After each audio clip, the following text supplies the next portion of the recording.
sobrang wala lang, kumbaga, bakit kailangan nilang gawin yung gano'n? Pwede naman silang magtrabaho, pwede naman silang kumayod para magkaroon sila ng sarili nilang pera. Ba't kailangan nilang manloko ng tao? So, naisipan ko may vlog to para i-share sa inyo na wag na wag kayo mag-share ng password, ng OTP, pag may tumawag sa inyo. Yan pa ulit-ulit ko sinasabi sa inyo na huwag kayo mag-entertain na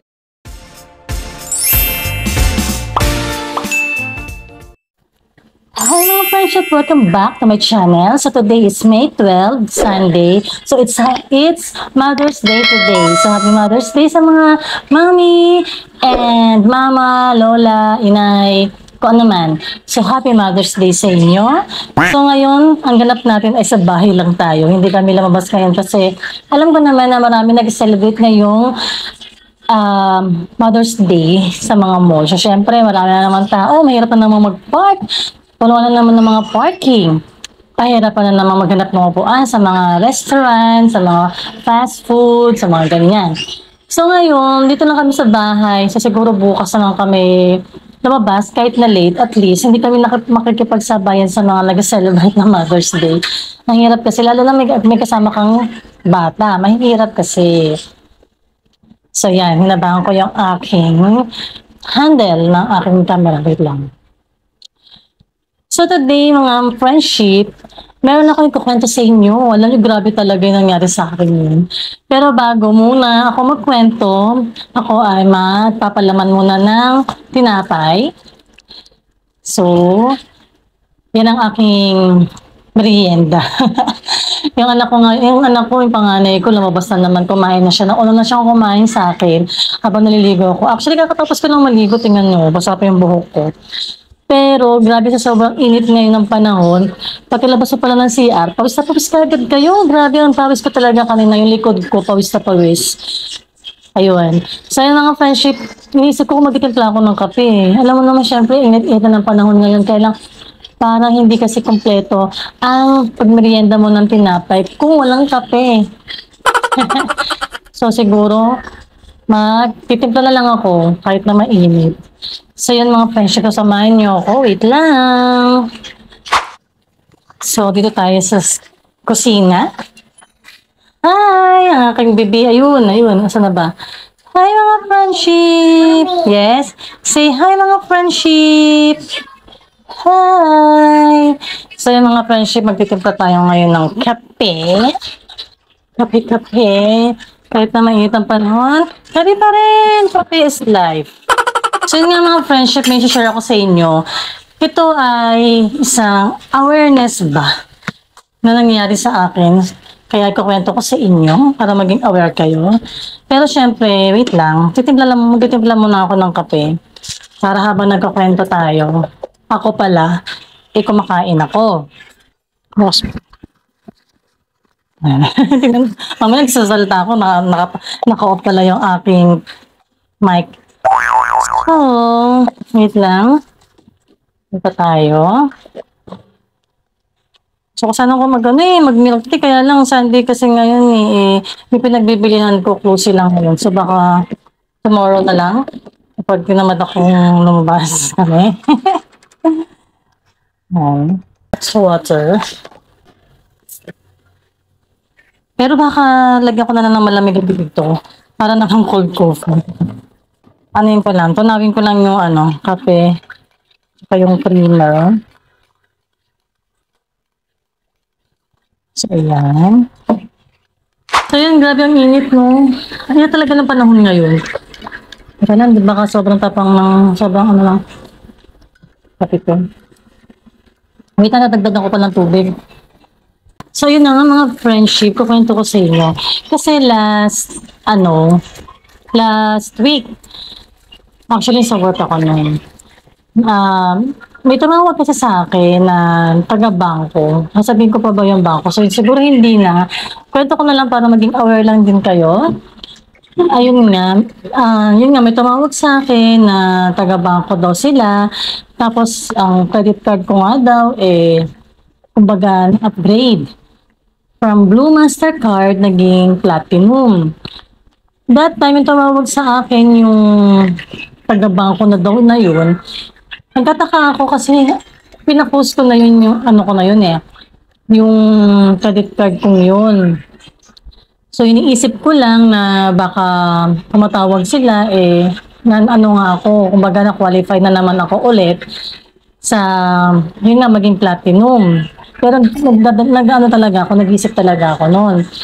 Tapos, yun nga, ang galing talaga na kumbaga, kunin yung loob mo. Na yun nga, since nga doon na platinum na ako, pwede daw, entitled daw ako sa mga VIP rooms, like, kunyari sa airport, yan, pwede ako makagamit ng VIP lounge, ganyan. Tapos, inisip ko nga eh, hindi naman ako masyado pupunta sa airport, tsaka hindi naman kami masyado out of town, out of the country, something like that. English. And then, meron daw akong reward points, na hindi ko nagamit dati. Actually, totoo naman, kasi may points ako dati na hindi ko nagamit. So, parang okay. So, anong mangyayari? Yun nga, ang sabi sa akin, pwede nga daw yun gamitin or pwede naman daw yun i-convert as cashback. So, yung cashback daw na yun, ipapasok ko daw nila yun sa account ko. So, ito na nga mga friendship. Actually, nagka-cut-cut yung line namin nun kasi nga busy ako nun. So, hindi ko masyado ma-entertain. So, to ang nangyari, napuputol, tapos tumatawag sa akin ulit. And then, yun nga. So, doon ako naging interested sa cashback. Ang eng-eng ko, no? Sa cashback na yan. So, sabi sa akin, pwede nga daw naman nilang maipasok yun sa account ko na sila na lang. Okay, ganito, naniwala ako. Sabi ko, sige, since naman na-busy ako kasi hindi ko naman din alam kung nagagawin ko. So, yun nga. So, siguro na, na interested din ako. Tumawag, sabi sa akin, daw, okay, may papagawa kami sa'yo na susundin mo. So, okay. Dinictate sa akin yung mga gagawin ko, step by step, ganyan. Actually, yung una nga sinusulat ko. So, ang gusto pala nilang mangyari, kailangan naka-login din ako. Yun nga, pinapalit sa akin yung mga, ewan ko ba yun, may mga, sabi sa akin, ang maximum limit ko nga is ganitong amount. Tapos ngayon, doon sa sa app kong yun, may amount na nakalagay doon, pinazero sa akin. Tapos, lahat yung tapos yung isa doon, yung pinakadulo, kumbaga, e-wallet, something, gano'n na, kalimutan ko na kasi mga friendship. So, yun, ang pinaka-maximum amount lang niya is parang 20,000. So, ang ginawa sa akin, gawin ko doon yung maximum na limit ko. And then, nag-successfully, update. Ito na mga friendship. Regarding naman doon sa cashback, nagtawag daw sa akin ulit. Talaga naman, ang ko talaga, kaloka talaga. Pero, yun nga, mamaya ako nagkukwento ba? So, sabi ko, okay. Sabi sa akin kasi yun nga doon may hawak ng account ng mga cashback. So, maya-maya, sabi sa akin, pahintay lang daw. So, okay, sige, hintay. And then, tumawag na sa akin. Ito lang yung medyo, binigay ko yung username ko. Pero binigay ko yung username ko, sabi ko sa kausap ko, bakit kailangan yung kunin yung username ko? Kailangan daw yun para daw ipasok yung cashback. Wala nga. Tapos, sabi ko, baka pati naman password ko kunin nyo. So, sabi sa akin, hindi daw, kasi nga bawal daw yun, ganun. Okay, sige, bawal, sabi sa akin. Kasi ito mga friendship, at yung mga details, actually hindi ko alam ba't may mga taong ganyan na alam yung details mo. Hindi ko alam kung saan lupalop nila kinukuha yung mga details mo. Na tama naman, mga birthday mo, something ganyan. Hindi ko alam kung baka nagkatrabaho yung dati sa bangko, tapos nag-assign na lang tapos makuha yung data, yung mo, information mo. So hindi ko alam. Tapos ito na. Nung sa akin, yung nag-gather na nga daw, mag-gather sa information. So, pawit daw ako, may mag-text daw sa akin sa ganong bangko. Maya-maya, yun nga. Maya-maya, tumunog yung cellphone ko. May pumasok na OTP. Na. Sabi sa akin, ma'am, may pumasok na po bang OTP sa inyo? Sabi ko, meron na. Ma'am, pakibigay naman po kung ano po yung OTP. Ito mga friendship, doon na ako naging aware. naging ano na ako noon. Kumbaga, bakit kailangan yung kunin yung OTP ko? Eh, yung OTP na yun is hindi pwedeng i-share yun ng basta-basta. Ikaw lang dapat ang nakakaalam nun. So ngayon sabi sa akin, ma'am, from gantong bangko po kami. So yung nag-message po sa inyo is yung bangko na yun. So kailangan po namin yung number na yun. So doon na ako na-alarma. Sabi ko, teka lang wait lang. Kayo yung tumawag sa akin, kayo nag-offer ng ganyan. Patawag ako mismo sa hotline ng gantong bangko. Iko-confirm ko kung totoo ba yung ano nyo, sinasabi nyo. Ito na siya. Sabi niya ba naman sa akin, ay ma'am, kasi ngayon lang po ito, ma'am, kasi nga today po kayo naka-line up. Sabi ko, wala akong pakialam kung ngayon ako naka-line up. Ang akin ay i-confirm ko, tatawag ako mismo sa hotline ng bangko na ito kung talagang totoo yung sinasabi nyo. Tapos pinipilit na sa akin yung OTP, yung number ng OTP na lumabas sa akin. So hindi ko binigyan, nagmatigas ako. Sabi ko, hindi, ba't mo kukunin yun? Sabi ko, hindi pwedeng i-share yung OTP na yun. Sige ma'am, sabi ko, wait lang ha, pwede mo ba akong tawagan maya-maya kasi busy ako, nasa work ako. Sige ma'am, sabi sa akin, tatawag daw siya. Sabi sa akin, ma'am, anong oras po ba pwede akong tumawag? Sabi ko mga 4 o'clock. Pero that time kasi kausap ko siya ng mga 3:15, 3:20 sa something ganyan. Para makapag-isip ako. So binaba na. After namin mag-usap, tumawag agad ako sa hotline ng bangko na yon na sinasabi niyang taga doon siya. Binigay niya pa nga sa akin yung ID number niya at yung pangalan niya. So tinawag ko sa bangko na yun, binigay ko nga yung ID number. Wala, hindi nila alam daw yung mga ganon. Tapos tinanong ko kung totoo ba na may cashback ako, totoo ba na naging platinum yung credit card ko. Doon ako nagulat. Sinabi ng kausap ko sa hotline na hindi daw, wala daw ganon. Kasi nga nagtataka nga rin ako kasi nga close na yun eh. So sabi sa akin ng kausap ko na call center, customer service na na hindi na nga siya active, na matagal ko na nga yung pina-close. So terminated na yung credit card na yun. Kaya walang cashback na nangyayari or hindi ako na-convert as platinum something membership na yan. So nagulat ako. So kinuwento ko yung mga nangyari. So tinransfer nga ako sa nag-handle talaga na yun. Tapos ang sabi sa akin, ma'am, ano po ba yung nakalagay sa OTP? Sabi ko, wait lang, sasabihin ko rin ba sa'yo? Hindi ma'am, basahin niyo po, sabi sa akin ng customer service. Nung nabasa ko, request for change password. Kaloka, nagulat talaga ako kasi hindi ako nagbabasa. Buti na lang din, hindi ko binigay sa kanya yung number ng OTP na pumasok na yun sa akin. Kung hindi na-access na yung account ko. So talaga, grabe, nagulat ako, nanginig yung buong katawan ko kasi nagulat ako kasi paano nila nalaman yung mga details ko. Tapos, yun na, muntik-muntikan na nila ma-access yung account ko na pati OTP ko. So, syempre, papasok ko OTP na yun kasi binigay ko nga username ko eh. Yan pala, request for change password.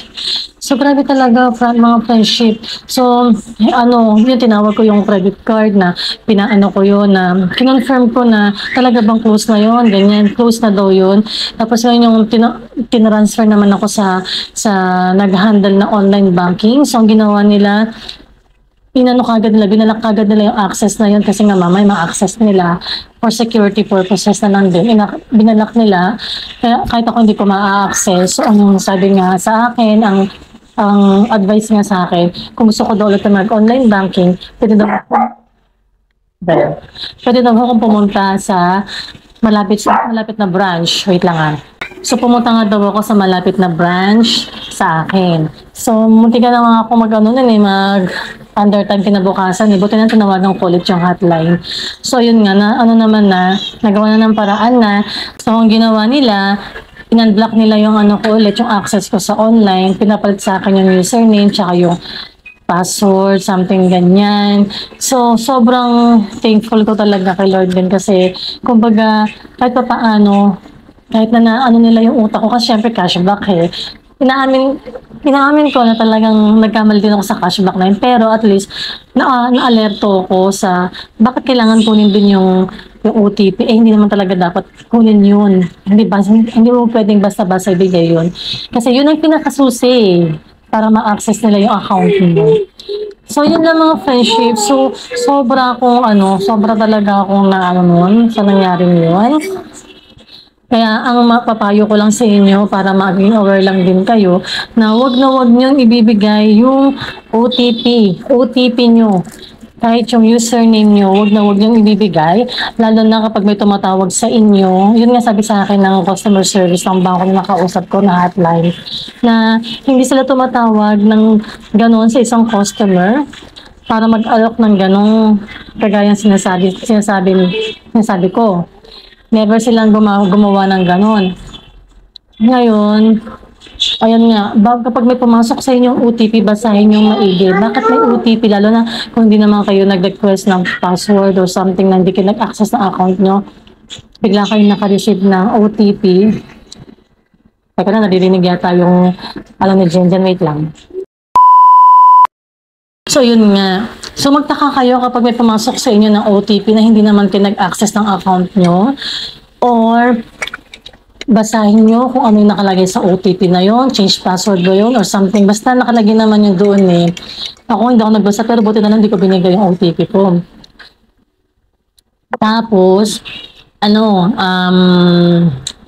yun nga, wag kayo magbibigay ng information, wag kayo magbibigay ng username nyo. OTP na yan, kapag pumasok sa cellphone nyo yung na yun, maging aware kayo. Pero kung kayo naman yung nag-request, i-delete nyo kagad sa cellphone nyo kasi yun nga yung pinaka-importanting bagay na hindi dapat kailangan i-share. So yun lang mga friendship sa sobrang talaga, alam mo yun, yung pinaghihirapan mo, pinaghihirapan mo isang bagay, nag-iingat ka, tapos may mga tao na ganyan na basta-basta lang kukunin yung pinaghirapan mo. So, sobrang wala lang. Kumbaga, bakit kailangan nilang gawin yung ganun? Pwede naman silang magtrabaho, pwede naman silang kumayod para magkaroon sila ng sarili nilang pera. Ba't kailangan nilang manloko ng tao, di ba? So, yun ang mga friendship. So, sobrang talaga, lang talaga. Yung nangyari na yun sa akin. Ayun. Ito yun, yan. So, naisipan kong may vlog to para i-share sa inyo na wag kayo mag-share ng password, ng OTP, wag kayo magbibigay ng username pag may tumawag sa inyo. Yan pa ulit-ulit ko sinasabi sa inyo na huwag kayo mag-entertain na pag may tumawag sa inyo kasi hindi nyo malalaman kung kung talaga bang taga-bangko sila eh. Mas maganda ikaw mismo natawag sa hotline nila. So yung mga friendship, so yun lang, share ko lang yung mga nangyari na yun sa akin. Sana maging lang din sa inyo yun, kumbaga aware lang din sa inyo at magkaroon kayo ng idea sa mga ganung pangyayari. So yung mga friendships, hanggang dito na lang ang aking video ulit. Ha? Mga friendship. Niluluwa mo naman eh, ito namang anak ko, hingi ng bread kasi hindi naman kinakain. Eat mo. So yung mga friendship, so hanggang dito na lang muna ang aking video. Teka, makatutumbay ang aking camera. So yung mga friendships, so hanggang dito na lang ang aking video. Sana magsilbing aral sa inyo yung aking shinare. So thank you for watching. Bye!